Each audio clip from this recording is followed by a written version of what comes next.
Hello and welcome to Fresh Off the Dome, your podcast where we just talk about one topic till we get blue in the face and just can't talk about it anymore. I'm your host, Brian Nabeshin Jackson. Still the host. Eventually I'll get somebody else to do this, but whatever. That doesn't matter right now. And I'm joined right now with Cameron Abbott.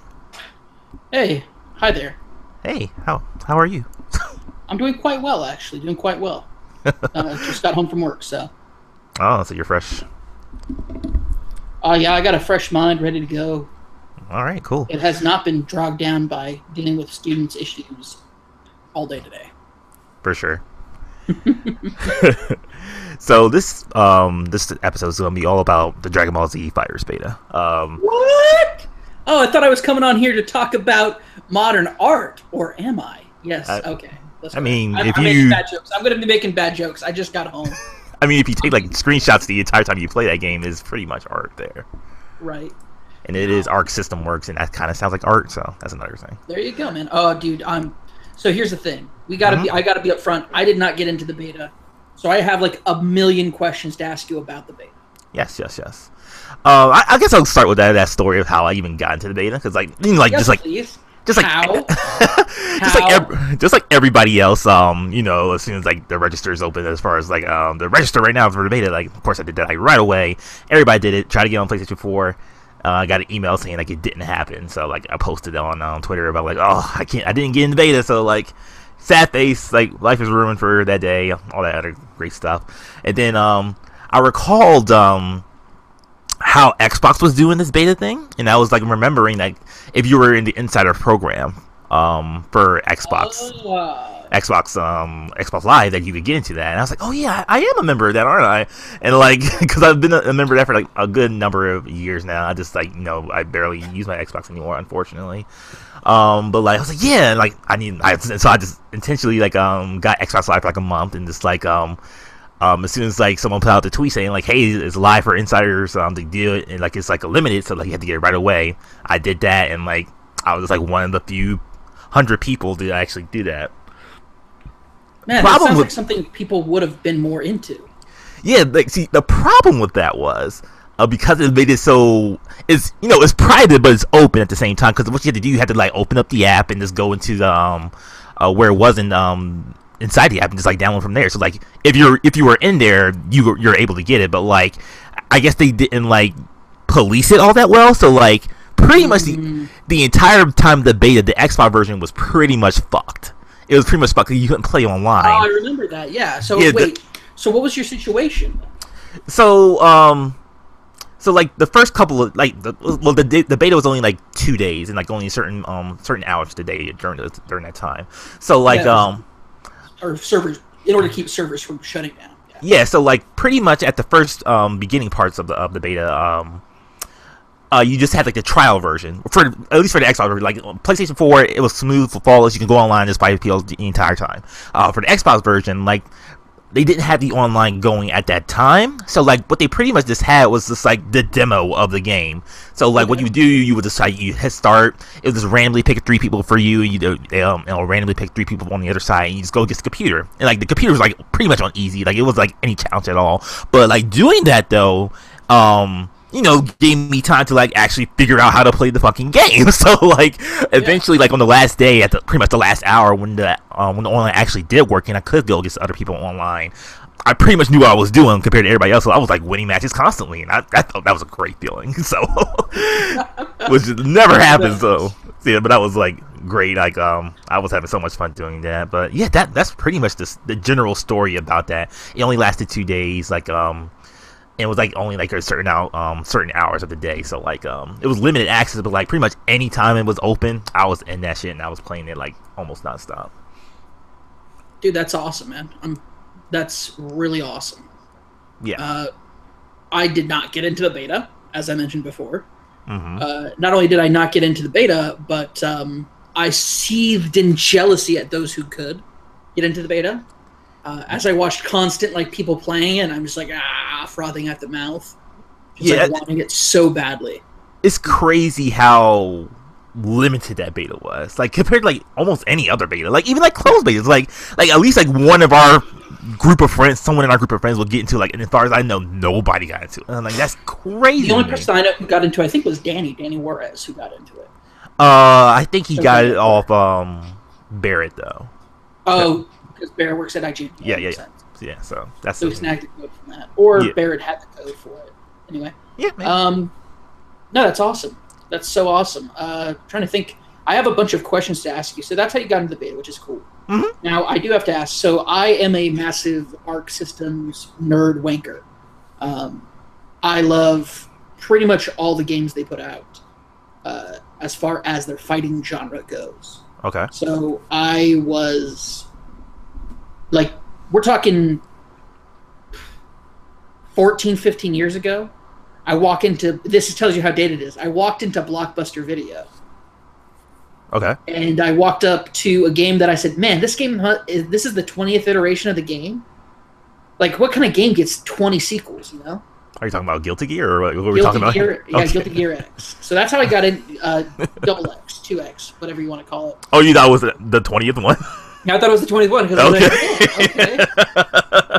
You know? Because I'm used to, like, numbered stuff, and this is, like, 2 Roman numerals for X, because I was like, what kind of name has 2 X's in its name? That doesn't make any sense. It must be Guilty Gear 20. And I'm also familiar with the King of Fighters series, which usually goes based off of year.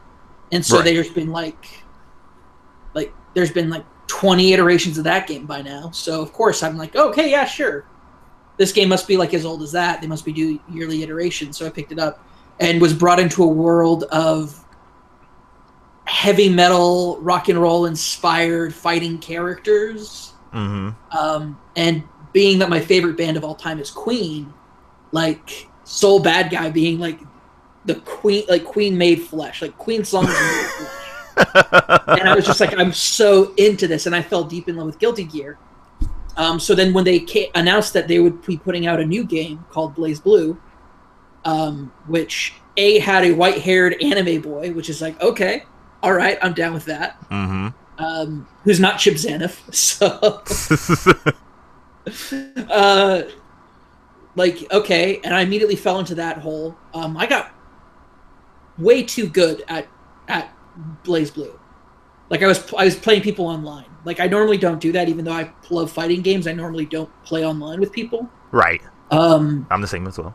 Yeah, there's a lot of people like that, I found out. But I was playing people online because I had wiped out everything you could do in the game. I had all the DLC characters, and I was like, well, there's nothing else I can do in this game.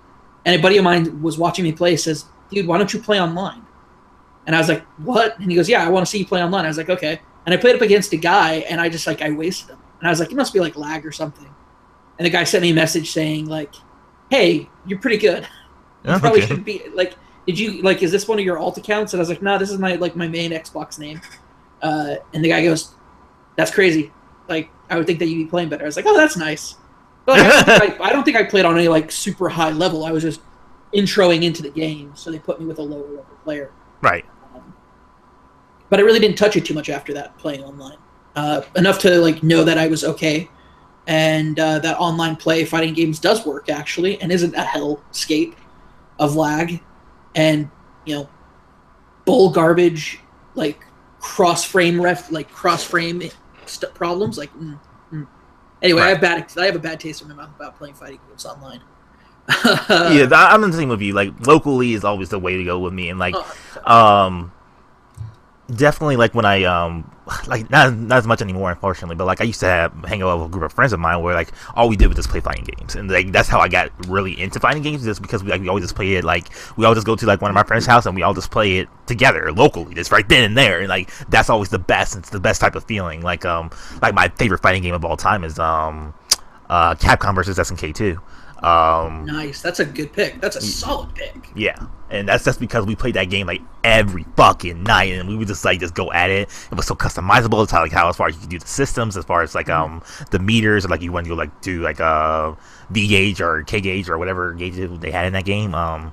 But yeah, I missed that game a lot, and I missed those days a lot too, because those were just so much fun. Just like playing just like every fighting game imaginable. Like and this year's been great for fighting games too. It's been an amazing year for fighting games. Yeah, like Tekken 7, I got super into for like whatever the fuck reason. Like I love Tekken, but like Well, no, let's say that I'm a casual fan of Tekken, but like for this one, I got super into because like, I always played the Tekken games with my friends, but I never really got into it. But like when I got this game, like I just found myself going through like the story mode, and like I unlocked all the stories for like because like in the library for Tekken 7, you can like the chronicle. Unlock everything. Yeah, I almost almost was enough for me to spend like what money I had that month for food on Tekken 7. Yeah, exactly. I didn't make that choice, unfortunately. It's a game that I need to play because it's definitely.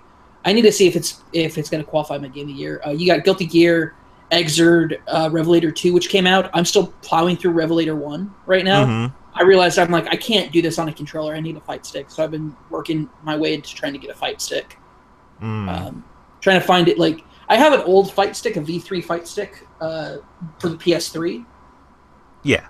But I don't know if, like, I've tried making it work with my PS4 before and it doesn't work, but I've heard if you do some stuff with it, I don't know, I got to figure that out, whether I need to buy a new one. I don't think it's still universal yet, but I know there's certain games that work by sticks. Like Street Fighter 5 obviously works by sticks. Oh, the Guilty Gear games do. Okay. Back Systems works games do work with fight sticks, I know that. Okay. Okay, cool. Because fight sticks normally are just mapped to face buttons. I meant specifically the PS3 fight sticks. Or the PS3 Fight Sticks. No, the PS3 Fight Sticks are stuck in whatever hellscape all the PS3 accessories are on. Whatever dark magic Sony did to make those things connect to the PS3 won't allow them to connect with anything else. So, well, there's certain games that work with that, like Street Fighter 5 obviously does. Also Street Fighter 4 does, because like you heard the story, right? The guy from Skullgirls just like put out. I think it was the guy someone from Naughty Dog who just like saying like, hey, I just want to play my PS3 games with my PS3 stick. I want to play PS4 games with my PS3 stick, so like he made a code, and like I know it was in Skullgirls, and I know it's in Street Fighters, but I don't know if there's any other game. I don't think that's universal anywhere. It's not universal. It's a pain. It's a pain in the ass. Yeah. I wish there was like a universal fight stick that would work no matter where you plugged it in. Mm-hmm. But we're not there yet with technology-wise. I don't know. We can put a man on the moon, but we can't make a fight stick work on every system. I don't know. It's the pains of going to another generation, which is bullshit. Anyway, Dragon Ball Z FighterZ. Any questions as far as that, my dude? Yeah, dude, I have tons. So I wanted to build up and talk about Arc System Works fighting games and talk about fighting games in general so we could kind of get to this point. Yeah. Because I had a methodology to the madness. I'm not just like bullshitting about. Oh, I know. Yeah. You know I'm more methodical than that. Yeah. I know how to play the podcasting game, as it were. Mm-hmm. No, that's a joke. I'm terrible. Anyway, but the important part that I want to get to is this. So I know this because I've listened to enough Rational Passions to get little spatterings and sprinklings here and there about all the different fighting games you've played. Mm-hmm. So I know that you've played BlazBlue. Yeah. You've played the Guilty Gear games as well, I would assume? Yes. I have Exerd. I've been meaning to get Exerd assigned to. Just haven't gotten around to it yet. Or the Revelator, I should say. Revelator 2. But yeah, I love pretty much any fighting game I do get into. Like I got Kingdom Fighters 14. I didn't play too much of that. I did enjoy that for what it was. From what I understand, King of Fighters people tell me you want to wait for the odd years to break in because even years are more iterations on the year before. Right. Rather than a new point for people to come in.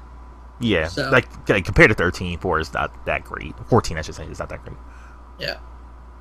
I think it was actually Vincent Genito who said that. He's like, yeah, don't try to break into King of Fighters with even-numbered games because they're always terrible. I'm like, what? And I looked it up, and it's like, no, like, because people are already they're used to playing 13, and so they adjust to 14. Mm-hmm. And it's not an easy way for people to break into it. But some people probably out there correct me saying, actually, 14 is the easiest iteration to break into because of this mechanic. And it's like, well, whatever, man. I mean, it's fun, but it's like there's a lot of things that holds that game back. I'll just say that. So okay, because this isn't about King of Fighters. It's not about Guilty Gear. It's not about BlazBlue. It's about Dragon Ball FighterZ. So something I did want to know from you, is how does the game play in comparison? So BlazBlue and Guilty Gear have like very serious differences in the mechanics of how moves and gauges work.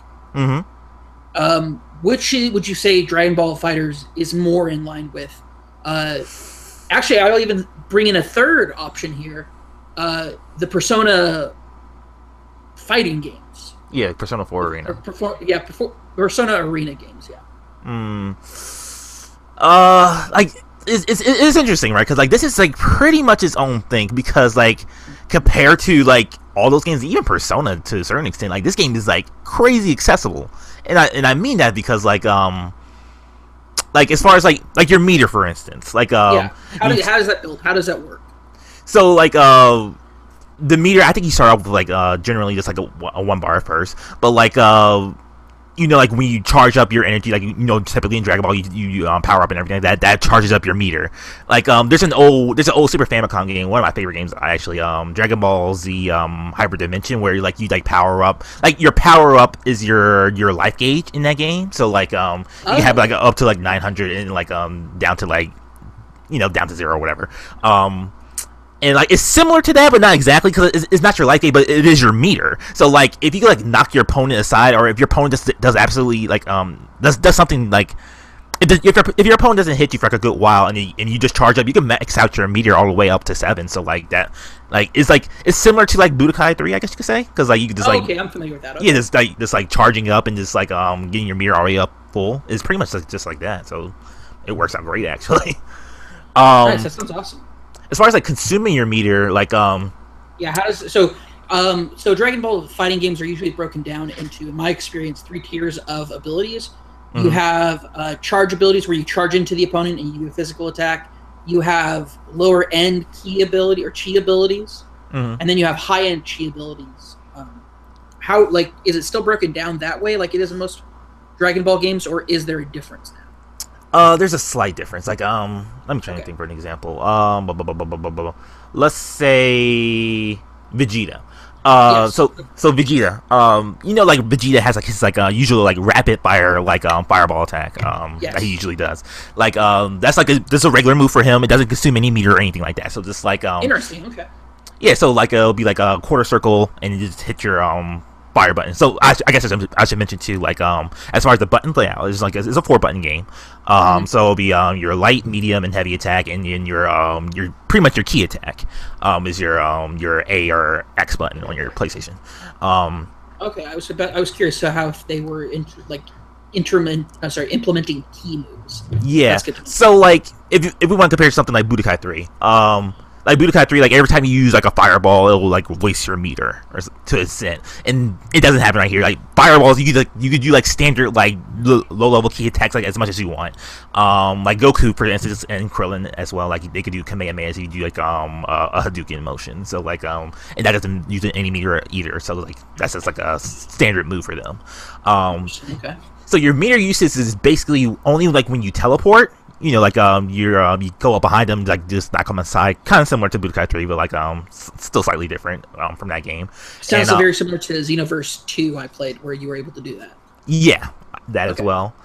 And like also when you do your special move, so that's pretty much only time that your meter actually gets burned. So like, you know, like so you can see like yourself like in a general match, and just like you could just like do like regular like normal size key blast like almost constantly if you want to, not to a point where it's like you know, like when zoning can be an issue, like because I don't think zone is an issue in this game, which is really good. One of the main positives of the game, because like you can teleport right behind them. Nice. Okay. If that's the case, weird, so like there's not that weird gap that you always get if you don't do it just right. Okay. Yeah, exactly. So like yeah, it's God, dude. Yeah, so that explains the meter in like the bar as well. So like is there anything else? Oh yeah, no, I just want to get some more information. So is it like a typical fighting game? You have the tiers of abilities. You have like a special move, like combo moves you do, followed up by following that up with, for example, the like a super move and then like an ultimate move. So Guilty Gear games and BlazBlue games are known for like match-ending moves, right? Moves that will end a match. So, like, you have the killing moves, basically. Mm-hmm. Are there killing moves in this game? There is not. Not like that's probably one of my somewhat complaints with this game, but not necessarily, because like it's interesting, right? Because like because it feels like because you have 3 fighters on each team, it wouldn't work too well with that because of the fighter replacement aspect, but also it reminds me a little bit of Capcom versus Marvel series, where you have fighters swapping in and out. So yeah, it's mostly like that. Like it's actually interesting because I just played Marvel vs. Capcom Infinite like yesterday or something. beat that campaign. Campaign's garbage, but anyway. Oh man, that makes me sad. I knew it was going to be garbage, but it makes me sad to have confirmation.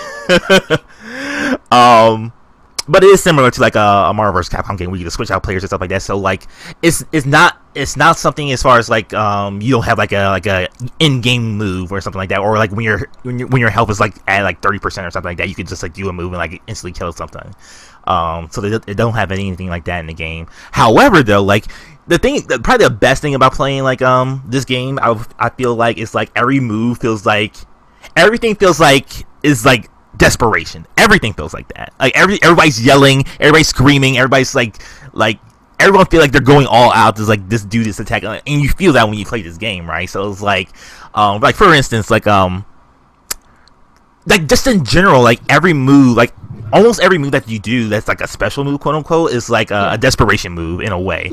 And especially like if your opponent's like health is like super low, because like if that's the case, like Gohan does like his father's son Kamehameha move or something like that. Like it'll like blast him, and then like if it kills the opponent, then like it'll show you, like it'll break out and show the city like getting destroyed as you like do like the fire giant Kamehameha. You can see like from Earth's orbit and stuff like that. So like it's pretty cool. It's just stuff like that. That sounds awesome. Yeah, because that's every move for like every person. So like even like Android 16, who's like he has a, like he's probably the closest one to like having a desperation move, because like he has to self-destruct.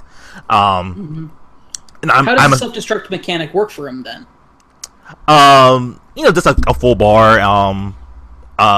Another aspect of this game, like everything is just pretty much quarter circles in this game. As far as like moves and stuff like that. So like there's no circle moves, like, because if you think of someone like Android 16, like he would normally be your do like a full circle person, like your grabbing person, like your big body, your Zangiefs, or your Tigers from Blaze Blue.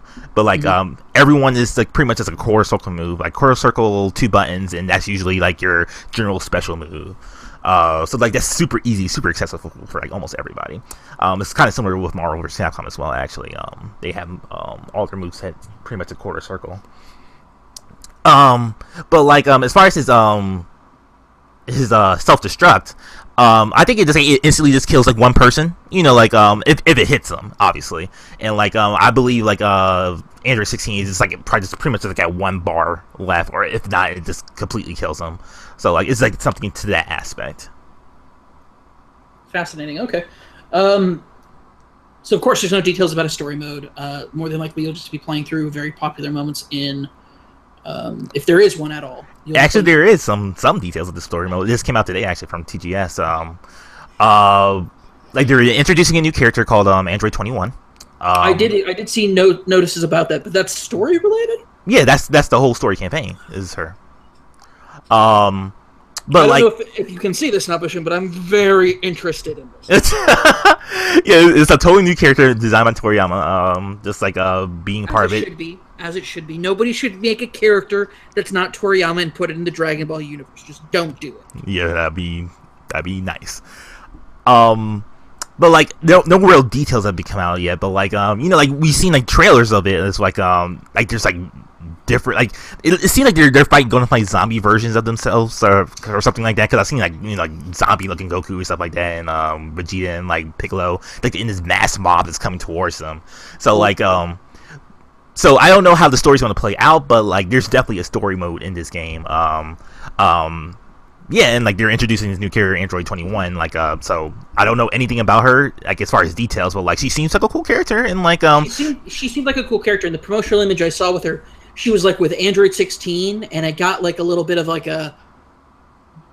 Android 16 always gave off like after he became less stoic and like silent all the time, he became like and got more affable. I always felt he felt like much more of like a big older brother to the other androids. And I got that same feeling from this trailer, where I don't recall if he's in front of her, she's in front of him, but it felt like a very big brother little sister moment. It could either be that or possibly his mother, because I don't know if you know this, it's like super deep cut lore shit, but like apparently Android 16 is Dr. Jiro, the designer, that's his son. So it's like a whole can of worms type of thing. That's odd. Yeah, like that's some lore shit. I don't know if that's confirmed or not though. It might be. It's like you know like Kanzensu like deep into like lore like if you actually look up for it. I know that several so there's androids that used to be human beings and androids that weren't ever human beings. Mm-hmm. I know 16 and 17 were human beings before. 17, 18. 17, 18, my apologies. And then 16, I was under the impression that 16 was a fully artificial android. Yeah, but like, I think he is, but I think he's designed after his son. Oh, I see. So it's in the image of his son. Yeah, exactly. Interesting. His son had a kick-ass mohawk then. Yeah, and it's huge as shit. Huge. And could his son also take off his arms and have these kick-ass like energy cannons? Oh, that was so cool. 16. Oh, rest in peace. Rest in peace, 16. Like just you saying that is like remembering this like just seeing him do the Hell Flash in that game. It looks so good. Does it? Oh. Yes, everything in that game is so good, dude. Like visually everything is just so good in that game. I'm so excited for this game. Mm-hmm. Like the fact that I know it's in the hands of people who really care about a property. Like here's the thing: when Persona 4 Arena came out, that should have been garbage. Mm-hmm. A Persona fighting game should be broken garbage. It's like Digimon fighting games. Hot garbage that they give to us. We buy it. We say we love it, but deep down inside we know it's not a good fighting game. It's just not.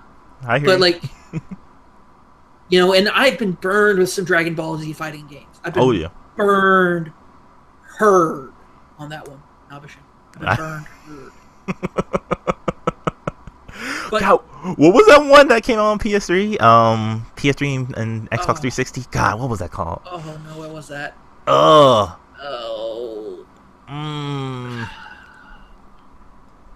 You know what I'm talking about, right? I know what you're talking about. It's similar to the Budokai style, but it's not that. And it's like it had like dumb assist characters that I gotta find out right now. It deceived so many people into thinking, this is a return to form. Because I remember like I was being so hyped on that game. I was so excited. Anyway, the most important aspect of it is that Persona 4 Arena should have been garbage. But Act Systems actually took the time to understand the characters, not of just one Persona game, 2 Persona games. Mm-hmm. Developed a story with Atlas on how to like put this story together. All while the Persona team was taking a break and making other stuff. Or I think they were maybe starting on Persona 5 at that point. They'd finished Catherine. But it was to the point where like they really took this property into their wheelhouse, cared about it, broke down how this like, and not instead of just like doing a copy paste on one of their older game systems like Guilty Gear, Blaze Blue, they developed a brand new system for it.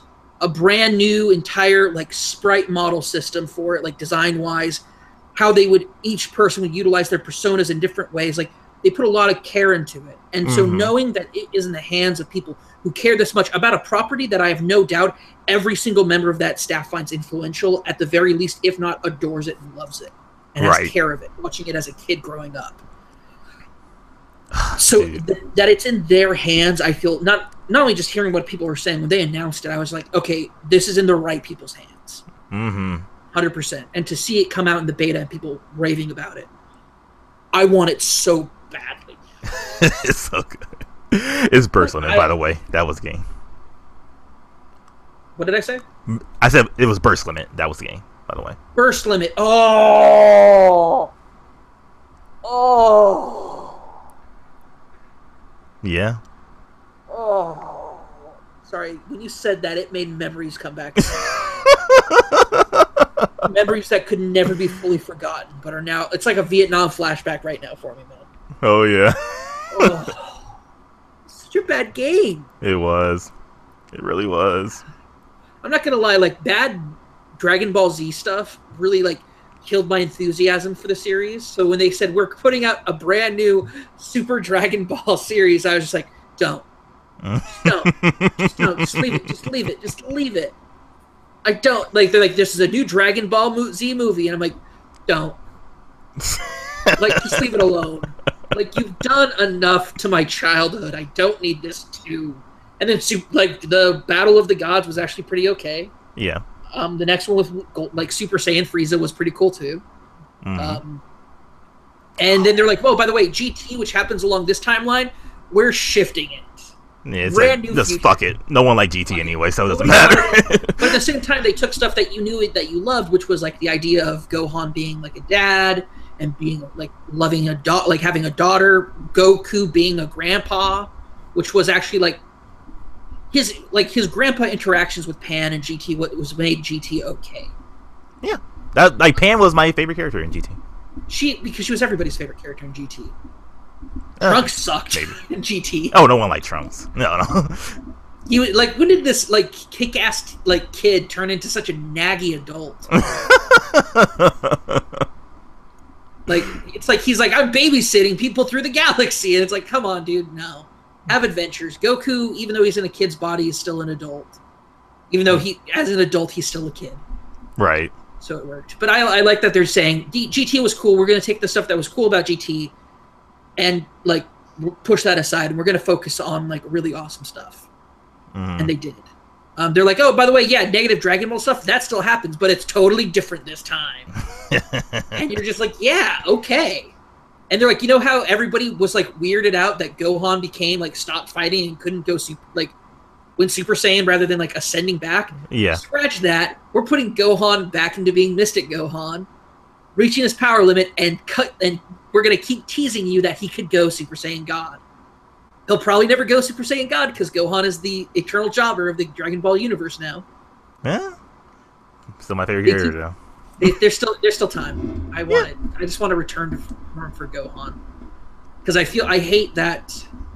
How familiar are you with the editorial dilemma that Toriyama had during the Buu saga? Yeah, I'm pretty familiar with it because I know he wanted to end it with Cell. Like he wanted Z to end it. He wanted to end it first with Frieza, with Goku returning triumphant and ending it that way. Yeah. Then they said no, keep doing it. And he's like, well, okay, I have this idea about androids, time travel, and like introducing that aspect to it, and then putting that out there and doing that. And then he's like, well, I want to end it with Gohan kind of succeeding Goku. Yeah. As the defender of Earth. And then they're like, no, you need to come back. Like, you need to keep working on this. And so he's like, okay, well, I want to continue Gohan's story then. And Gohan's story, a lot of people are like, well, I don't know how I feel. Like, they're like, oh, I didn't really care for it. That was Toriyama kind of going back to his roots from like Dr. Slump. Slump, yeah. I said Slug, didn't I? My apologies. Yeah. Dr. Slump. You have like a real return to form of like kind of like kookiness, but at the same time really exploring like a superhero in the Dragon Ball world. And how Gohan thinks, because he's Goku's son, he thinks really lame things are cool. Like you have this like really cool exploration, and then like his editor said, you need to bring back Goku. And Toriyama, you can tell because Goku inched his way back into being the main character of the plot, bit by bit. Yeah. And you can tell it was like an editorial war of attrition on Toriyama to bring back the most beloved character in the series, of course, is Goku. But it also, I always felt like it stifled him creatively. Like Super Saiyan 3 coming out of nowhere. All this stuff that he basically had to pull out to explain why Goku could take on Majin Buu. Yeah, and pretty much Buu being just Cell again is more, more or less. It's just like, yeah. Like, and that's the thing, I think him getting to explore making Buu more of a character, like with his adventures with Mr. Satan / Hercule, which I will say, Hercule's a really good name, even though we couldn't get Mr. Satan. It's really good, actually. I like Hercule. It's a good name. If you were to tell me his name's Hercule Satan, I'd be like, that's lit. Super into that. That's the canon for the Funimation one, so maybe. I like it. I like that. I think it's good. Hercule Satan. Yeah. Because it's a cool, epic name for a total... Well, I mean, he's not a total loser. He did help save the world. Multiple times. Multiple times. And he's a good guy. Yeah. Sure, he's a, like... I really like the evolution from him being a really, like, terrible father to being, like, a sweet, adoring grandpa. Like, akin to King Ox from the, like, original Dragon Ball series. Sure. Anyway, but like, yeah, I think Super Dragon Ball right now is going on right now in Japan and being put out on Crunchyroll and other like services is really cool. Yeah, I'm digging it. It has its moments. It's not the best thing, obviously, but like because it's too much of like I guess we're just talking about Dragon Ball in general now. You put out that tweet. Who wants to talk about Dragon Ball and fighting games? Yeah, I guess I did. All right, let's. But cause the main problem with Super is that, like, I told this to NATO, like, there's a billion characters. No, it's not even that. It's more of like, it's the like, hello fellow teens of like anime right now. It's like it's just a really old thing trying to stay old, but still trying to be hip and new at the same time. Because like you don't. I missed when you told that to NATO because that's one of the best things I've heard. Hello, fellow anime teens. Yeah, exactly.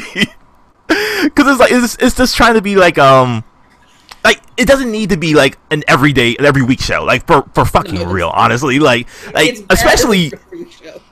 I mean, like, because like we already see like stuff with quality, like when you take your time, it's actually really good, like with My Hero Academia, and like you see what stuff gets like increasingly bad the more like you just like try to just to do a weekly show like Bleach, where it's like, you know, like, oh, we're in a main canon thing, we're good, we're having a great fights and everything, like, oh, let's just forget about this and let's do this other side story. Like, no, you don't do that. And that's what like kills shows like Naruto and Bleach and like everything. Like Naruto like kept at least a consistency with it, so that's fine, but Bleach was just everywhere, and that's why that show just like fucking sucked in general. Well, it's also why like they had to like kick off Naruto and Shippuden separately. Because here's the thing, I wasn't watching stuff and reading stuff when it was going on like at the time, but also like I came in after the fact and I'm like, man, what's up with this rapid change in quality stuff? Because when I was watching like Bleach, because I read Bleach in high school, like I'm a very what's the best way to put it? I'm a very fair-weathered anime fan, fair-weathered manga fan. If I'm reading something and I really like it and it gets crappy, I just drop it. I'm like, I'm done. You lost me. Or it's like really hard to get me into a series. Right. Like there has to be like criteria. Like, and I cannot do some stuff because I think that it's just not good. Right. Even stuff that I thought was really good at the time, I look back and realize there's so many problems and faults with that. Like I just can't get into it anymore. A show that I was like very evangelical about and very adamant about, was great and phenomenal, was Sword Art Online. I still think it's a really high quality show, but it suffers immensely from its main character.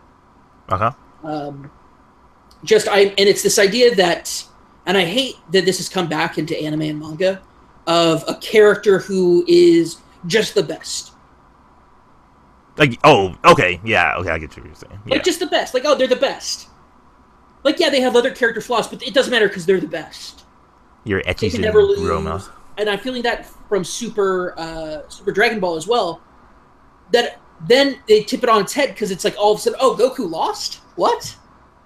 Or, oh, Goku can't get the win. They do and they don't, because like, yeah, it's very like 50-50. Like, this is a wrestling term, but it's 50-50 booking. He wins half the time, and it's like, yeah, he won. It's Goku. He's win. LOL. Goku wins. And then it's like, oh, he lost, but kind of not really. Like, cause like this saga in general that's happening right now. The Ultimate Saga.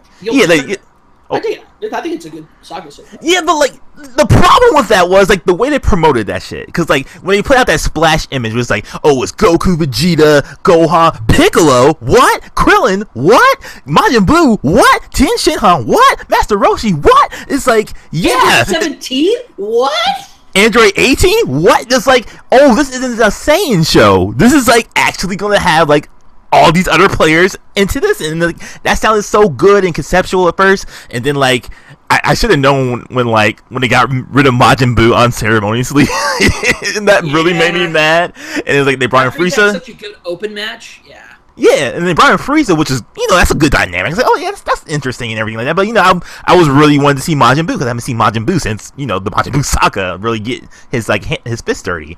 And then as soon as the tournament start, and it's like, oh, we have 3 other Saiyans from another universe, and it's still more or less a Saiyan show. It's still more or less Goku and Vegeta having good battles and pretty cool moments and stuff like that, but the animation is not up to par every time. Sometimes it is, sometimes it isn't. Reused frames, recycled frames, yeah. But to get credit where credit's due, they do have good episodes. There was a great episode recently with Master Roshi. Master Roshi using his demon sealing bottle over and over again to defeat opponents. It was awesome. Yeah. Tien's multiple clone aspect, bringing in clones and but bringing up the weakness of his clones and just doing that whole thing. The sniper episode I thought was fantastic. Mm-hmm.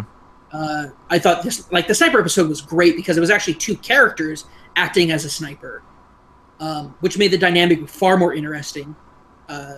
It was good, and it took teamwork between 2 different people who actually weren't in communication with each other to make it work. I just thought that was good. Yeah. Tien got a really great moment to shine. I'm really digging the super ultimate universal tournament. Even though I think we're all going to find out at the end, oh yeah, no, we aren't serious about destroying your galaxies or your universes. It's going to be some bullshit like that, obviously. Yeah, bullshit. But I mean, it's okay because it was an excuse to have the tournament, and that's cool. Yeah, exactly. And these are adolescent gods, and that's fine. It's fine. They're probably going to think, oh, it's because I love the I keep on forgetting the name of the little gods. Zeno-sama? Zeno, yeah, I just love them. I think they're so one of them was stupid. 2 of them is too adorable. I can't handle how cute both of them are because they say the same thing, and then one of them says something and the other reverses it, but it still is okay because it means the same thing because it's in Japanese. But it's basically just Yoda talk, and these are 2 adorable little baby Yodas, and I'm in love with these 2. One of them, no, thank you. Both of them, yes, please. It's a weird thing because it's in the middle tier. They're either too annoying or they're just sweet and adoring at the same time. So it's kind of a weird thing. And they think silly stuff, silly abilities of some of the other species and other people from other universes is cool. They're oh, that's so cool, and then it turns out it's not cool. And they go, oh, that's so lame, and it's yes, I love it. I love this little brutal, honest commentary. I mean, if you really think about it, they're pretty much just the audience in general who watches Dragon Ball in general. It's oh, that's really cool. Oh, come on, that fight's over already. And it's it's just pretty much us just watching Dragon Ball. That's all they really are. I love it, though. I think they're too cute. One of them, no, thank you. Both of them, yes, please.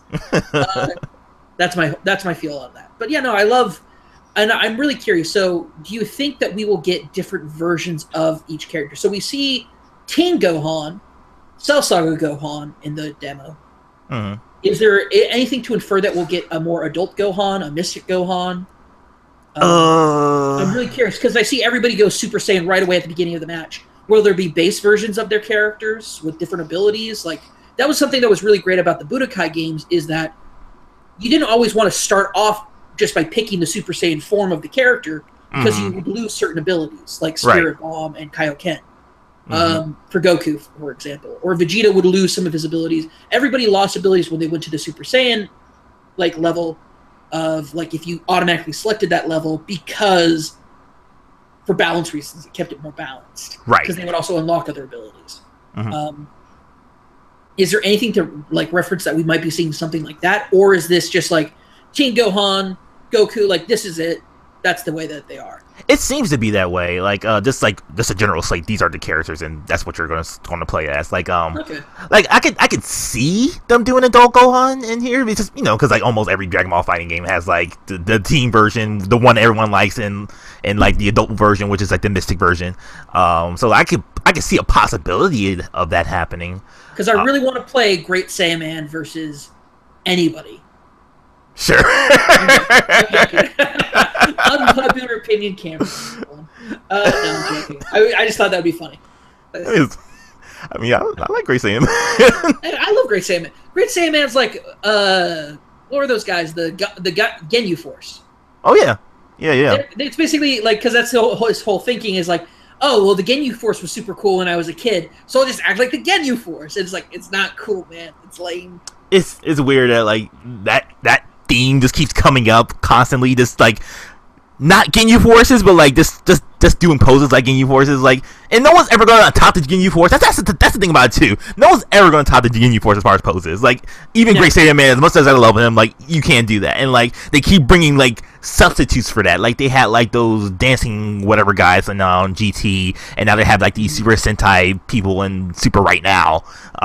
So like, it's like we always have to have someone who's like does these poses, and like, because poses are cool, but like, you're never going to touch the Ginyu Force. I'm sorry, you just can't get that anymore. Man, nope, you just can't. You just cannot.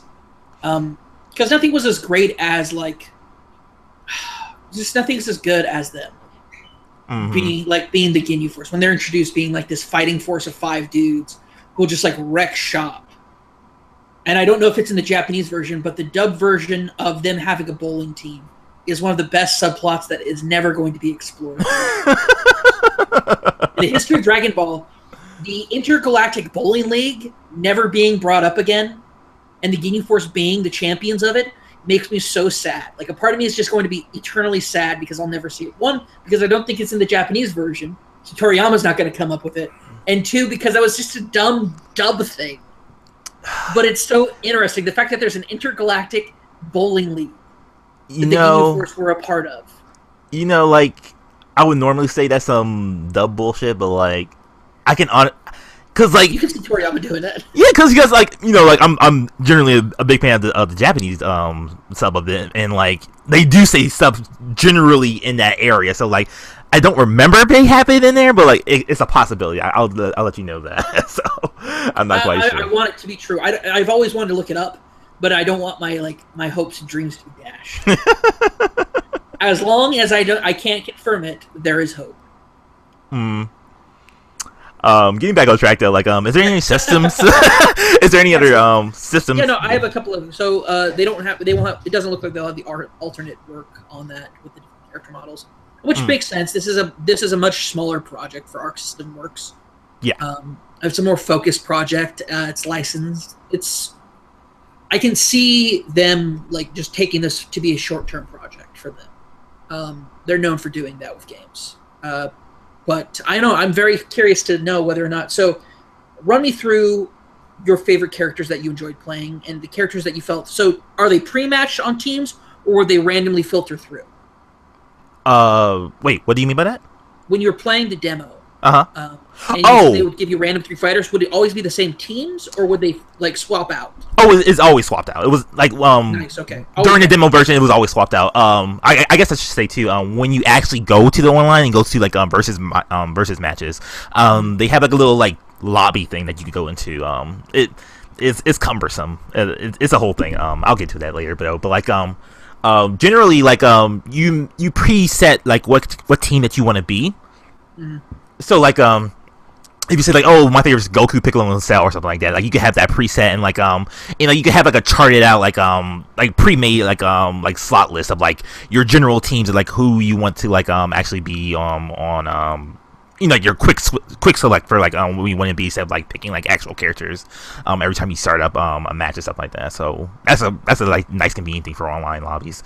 God, what else did you ask for? I'm sorry.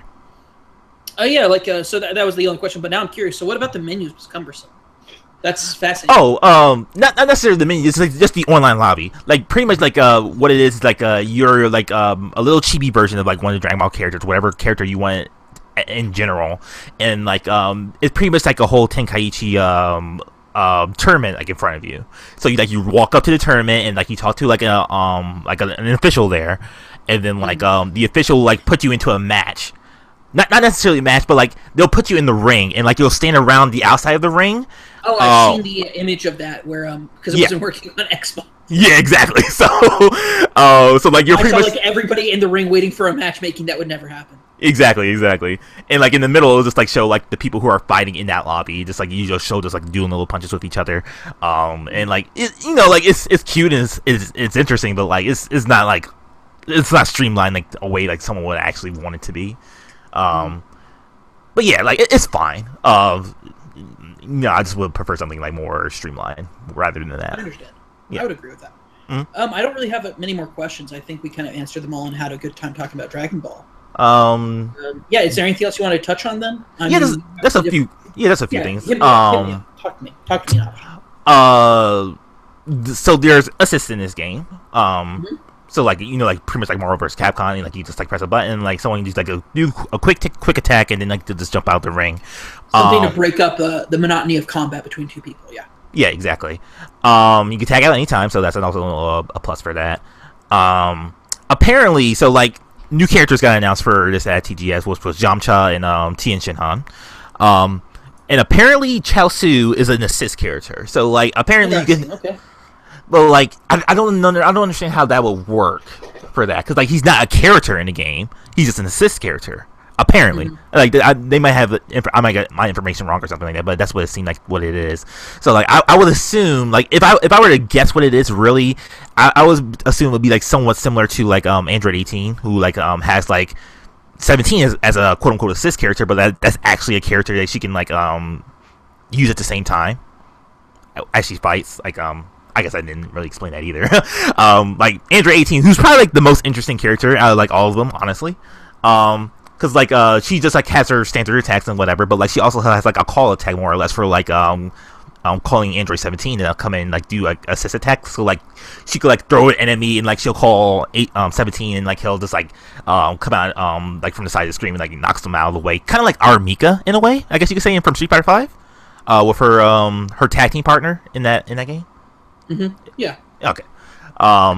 So it's similar to that, and like if Krillin's on your team, like he's your assist character for that. For husband and wife combo. Yeah. So that's really good. But yeah, like she's probably one of the most fascinating ones out of like all the characters on there. Like if like my team in general was Team Gohan, because he's like my favorite character ever. Out of Dragon Ball. He's everybody's favorite character. He's everybody's favorite. Android 18 and Vegeta, because Vegeta like has a good like I guess spammer of an attack, because like he does his rapid fires. He has a good like area of attack with Final Flash and like Big Bang Attack, and like he gets in there, like as far as like going in, it's like in like a good up close and personal person. He's a good aggressive character. Yeah, a good brawler. That's the word I was thinking of. I don't know why I'm thinking. Probably the most OP character, but like OP in like the best way I would say is probably Cell. Just because he has a variety of moves. Yeah, and it makes sense, like, and like his super Kamehameha is like probably the biggest thing in the game as far as like how much area it takes and like how much damage it takes.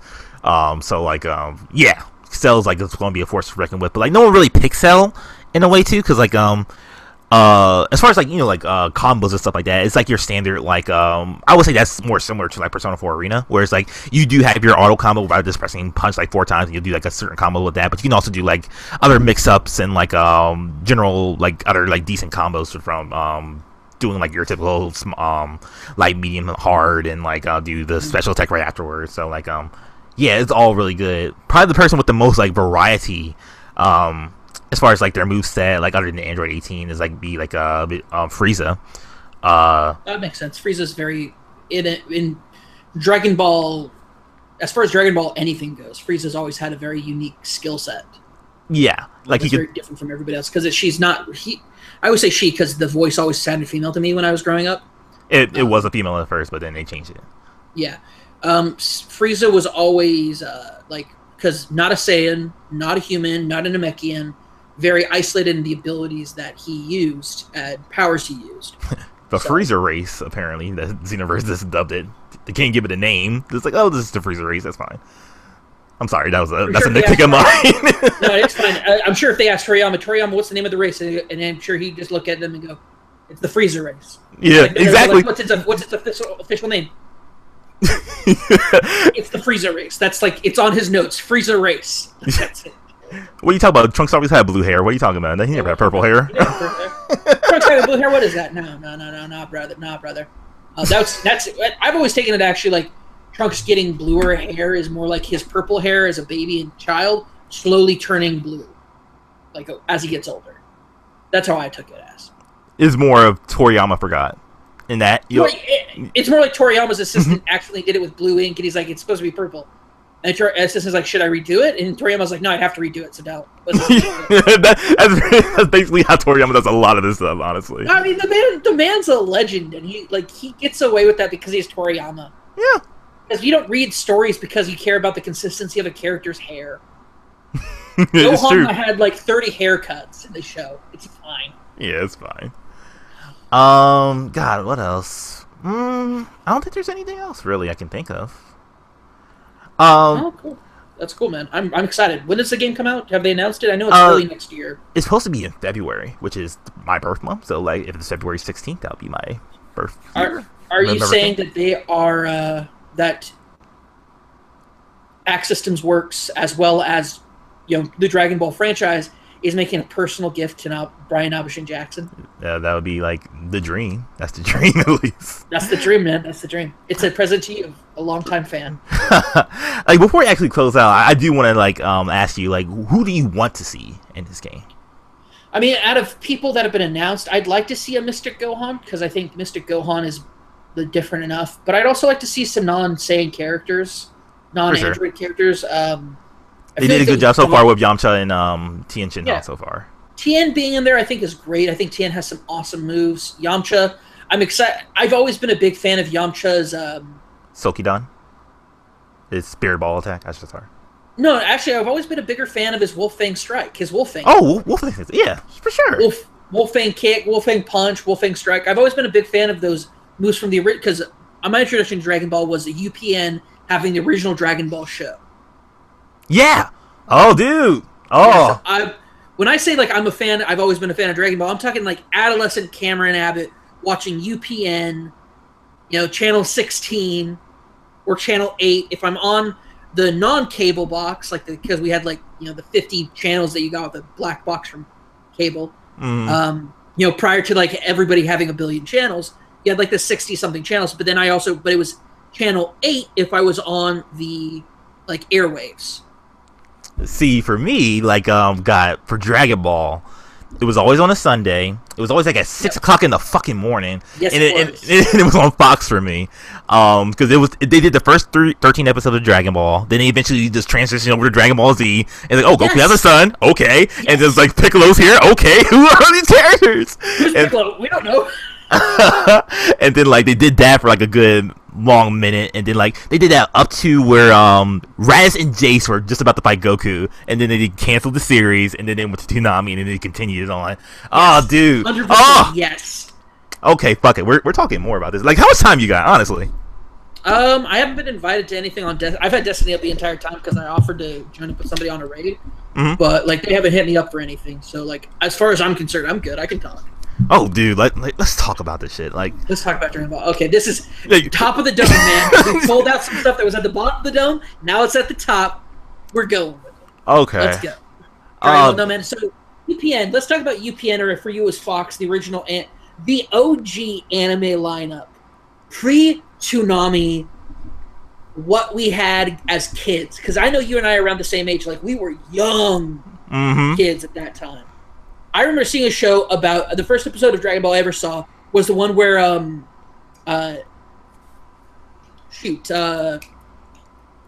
It's the episode where they introduce Oolong. And I was like, this is a fun show. He had a monkey boy, okay. Yeah. Blue-haired girl, okay, I'm watching it. I'm all right, I'm digging this. They have to go, it's a scary demon that he has to fight. Oh, and turns out turns out he kidnapped all these girls and he wants to actually get rid of them. Because they're driving him mad, and I'm like, this is funny. Okay, I'm in. And then right after that was my first ever episode of Sailor Moon. Yep, Sailor Moon. Sailor Moon was UPN for me, so I so Sailor Moon was on UPN.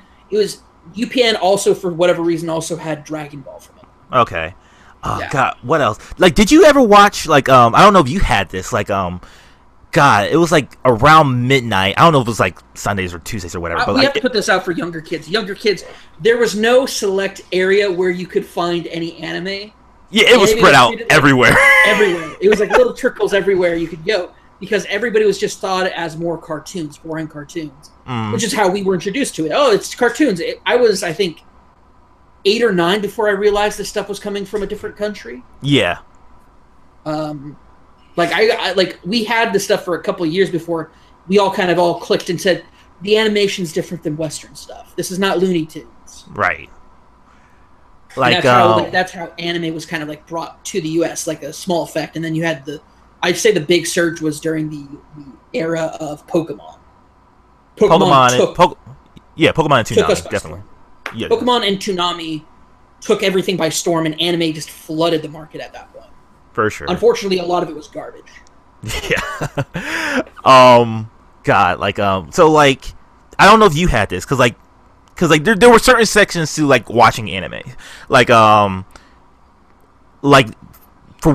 certain movies, like, it was at midnight. It was at midnight, some weird channel, maybe it was UPN or something like that, but it was at midnight. I don't know if you had this, but, like, they just randomly put on anime movies around that time, because that's where I saw Barefoot Gen. That's where I saw maybe Akira. Akira was like, so Blockbuster had anime stuff in with the action stuff. Mm-hmm. So Akira was one of those that had like a warning label telling parents not to rent it for kids. Oh, I got around that like pretty easily, like because like it was pretty like because my Blockbuster didn't have that, it just had like pretty much the general box, and like I just got like the box, and it's like, Mom, can I rent this? And like she's like, oh yeah, sure. That's how I like saw like a bunch of softcore and porn too before my age, but you know, I was young and adolescent, so yeah, you trying to get away with whatever you could to get that cool thing. Yeah. No, because I remember because Akira, my friends like they rented Akira. And the parents walked in during the rape scene. Oh yeah. And like they're just like, no. Okay, back. And after that, like the Blockbuster went through and had somebody watch all of them, and then put like the adult sticker on the ones that had adult content on it. Because that shit wasn't rated. Right. I remember watching. I forgot what it was. It was like I think it might have been called a Final Fight movie adaptation. What is a fighting movie? That was basically just like a kung fu movie, and it was awesome. And at the very end, I was watching it with my sister at the time, and she's still my sister. I shouldn't say it that way. At the time, I was watching it with my sister and my aunt rented it for me. It was my movie, and we watched my movie because my aunt's like, "Oh, it's like 45 minutes long. Let's just watch that." It was an OVA, original video animation of some property. And at the very end, it went from just being like, "Oh, people beating each other up" to a dude was using his hand, using 2 fingers, attacking the side of people's heads and making them go blind. And he tore out one dude's eye. And my aunt's just like, I don't know if I should turn it off right now. Because Cameron's really into it, and he might get upset. And it doesn't look like it has much longer. But the main character's blind almost at the end of the fight. And I don't remember what the fight was for. It was like an underground fight, and because it was the 90s. It was cool. Yeah. So I'm watching that, and my aunt just like, I have to screen these better. Oh, God. Another place that had anime. Did you ever watch anime on the Sci-Fi Network? No, I did not. Because I remember, I remember distinctly, every Saturday, because this was happening, because it was right after Beast Machines used to come on, because it was Beast Machines came on. That's the sequel to Beast Wars for people who don't know, which is somewhat of a spinoff for Transformers, but whatever. Beast Machines sucked. Yeah, I watched it though because I was a big fan of Beast Wars. I wanted to see the ending of Beast Wars. And the ending of Beast Wars is they flew back to Cybertron with Megatron attached to their ship like a deer that was shot. That was the ending. That was a good ending. We didn't need any more. I know. Dragon Megatron strapped to it like a buck that got shot. That's all we needed. Well, it was as soon as Beast Machines was over, I just switched over to the Sci-Fi Network because that's when they did anime movies. That's where I saw Tenchi Muyo for the first time. Actually, that's how I saw the second Tenchi movie. No, the first Tenchi movie. The first Tenchi movie was the first time I saw. Tenchi Muyo. The first one I saw was because I rented it from Blockbuster. Yeah. Tenchi Muyo was big in my circle, big, because I had friends who we'd watch all the same shows and everything else, and Tenchi Muyo was a big one for us. I was far more into and talk about weird, stupid things that you have as a kid. My favorite character on it was Sammy, the second princess. Sasami, yeah, Sasami. Sasami was because she was just the best. Period. Yeah. Wasn't the biggest fan of either of the main romance interests. They both sucked. Ryoko and Ayaka. Yeah, they both sucked. Yeah. Ryoko was just like lazy and a moocher and just didn't ever do anything. Drank beer all day. She's a space pirate. Dude, I didn't care. She was a space pirate that was a demon, like locked in a statue. I was like, nah, no offense. And then you have Ayako, who was just like, ugh, prissy princess tropes everywhere. No thanks. But then you had Sasami, who was also a princess, but she was sweet and she was loving, and she used to like cook for everybody. It's like, that's my kind of girl. Like that right there. Young Cameron, he had the right idea. Like, that's the character that Tenchi should be with, not realizing that she's probably way too young. She's like 1,000-something years old. So. Yeah, I mean, age-wise, it's fine. Physically, and I get that. But it's clear why. I mean, I think it's clear for everybody why Sasami should have won. So, I'm just putting that out there. It's very obvious why. Okay. I mean, there's also like Washu and Mahoshi. I don't know if you remember those. Washu, I liked Washu a lot until I realized that she's Ryoko's mom, and then like at that point, that's just kind of weird. And then I saw the episode where I think this was the second series, because that's another problem that the Tenchi Muyo series had, was like they do different iterations and give everybody new backstories.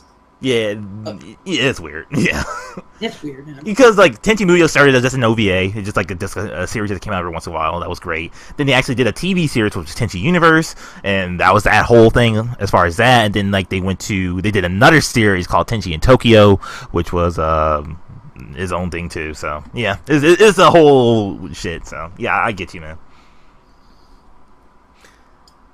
It's rough, man. It's a rough time for, I think. That was a rough time, but at that time we also had like Robotech, which was the greatest thing ever. Yeah, Ronin Warriors, who they always Ronin Warriors. lost. Oh, Ronin Warriors! God, what are those shit? Somewhat samurai piece of cast, I guess you could say. They had like the Japanese dub on Crunchyroll. I was like, oh, like, that was just a weird thing I just looked into. So, dude, I watched that. That was lit. I love that. Yeah, samurai piece of cast with the shit. God, what other shows before Toonami? Like Monster Rancher? Monster Rancher was post Toonami, but it was on the ABC Family Network. It wasn't ABC Family at the time. It was something before ABC bought the channel. And I'm trying to remember what it was, because it also had like a lot of like teen shows like Kyle XY and stuff like that back in the day. Like for me, it was like the same network that was that had Pokemon. So that was I think that was WB at the time or something like that. But like it was like you know what? No, you're right. Monster Rancher was on WB. It was a part of their Sunday lineup with Escaflowne. Yeah, Escaflowne. Escaflowne. Better as a movie than as a TV series. Yeah, that's what everybody fucking tells me. Like the TV series is just like, it goes on for a really long time. The movie is much more succinct, and like is better just overall tonally. For sure. You know what, Cam? We need to table this and like save it for another day. Okay, that sounds good, because we're just going off on. Like, I'm just realizing that like we're just totally on a whole other subject. And, like it's too good to like not talk about this later on. But like, 100%. yeah. 100%. Let's table this, man. Let's table. Yeah, just talk about early anime. Yeah, I want to early anime. That's like a cool thing to talk about, dude. Oh fuck yeah! I'm so in. Anytime you want to talk early anime, anytime you want to talk about like. Because, like, I love A+ anime, but that's really a show to introduce people to anime. OK Beast, that's an OK Beast property. Ian over from OK Beast, and then Nato of 4 Yanks 1 Oz. They have, like, it's a really good show, but and we've talked about it before, but, like, it's very much an introduction show. So for people who are, especially for you and I, who are, like, you know, in our group of friends, we're much more of, like, the eclectic older guys. Yeah. Between you, myself, and Trevor Starkey. But you and I are definitely, like, I feel like we were riding the same waves as kids. Yeah. Like, the whole, like, what kind of TV shows we were watching. Yeah. Because, like, the moment that I mentioned, like, watching Dragon Ball, like, back then. Yeah. And you were just like, oh, I remember. And we were talking about it. I was like, oh, my gosh. Because I feel like every time I hear, like, you go off on something, like off on a topic, or like we talk, I feel like more and more like it's just like more is unveiled. That's like, yes, like I feel like I've met somebody who I should have known my entire life. Exactly. And it's like every time we spend more time together, it feels more and more like that. I 100% felt the same way, dude. I love you, Nabeshin. I love you so much, man. I love you too, dude. But this has been Fresh Off the Dome. Sorry we got a little bit off topic at the end there, but like, hey, Dragon Ball FighterZ, look out for that shit. That's just gonna be fucking amazing. Oh, it's gonna be good.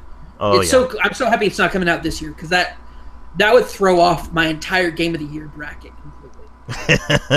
But Cam, where can they find you? Like, who are you? Like, where can people talk to you? My name's Cameron Abbott. I am the unsexiest comedian that you know, and the man whose face is built for radio. But you can follow me on Twitter at unsexiestcomedy. You can find me at Naughty Gamers. It's a podcast that I do with a longtime friend of mine, who's much more the well, Nabeshin, how would you describe Chandler? Not necessarily the yin to your yang, but like more of the popcorn to your applesauce.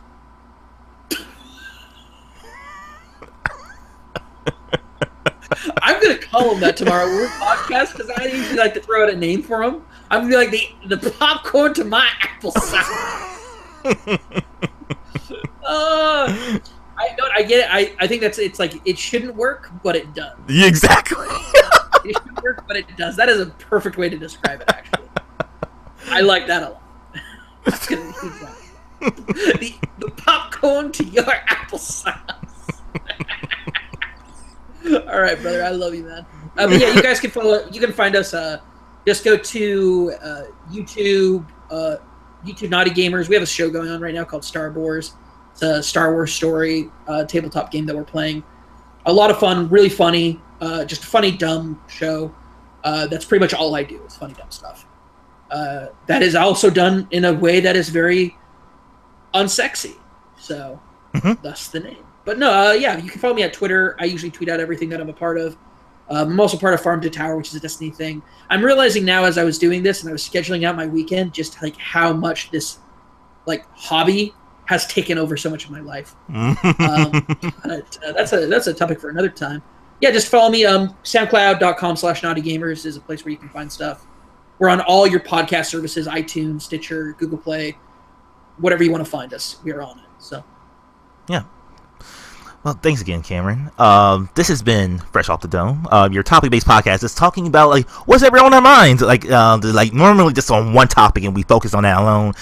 We got a little bit off the rails on that one, so like I'll try to get better at that next time. Sorry about that, but like for the most part, we talked about the Dragon Ball Z beta, we talked about Dragon Ball, and we actually extended that to anime, which we'll get to another day where we're talking about this early anime before anime was so accessible. Like before it was like when Fully Cooley was a DVD, has 2 episodes on it, and it costs $30. That's what I'm talking about. We're going to talk about that maybe next week, maybe the week after that. We'll find out. I could definitely find some other people about that too. I know Kaylee has those woes too, and I could probably get someone else as well.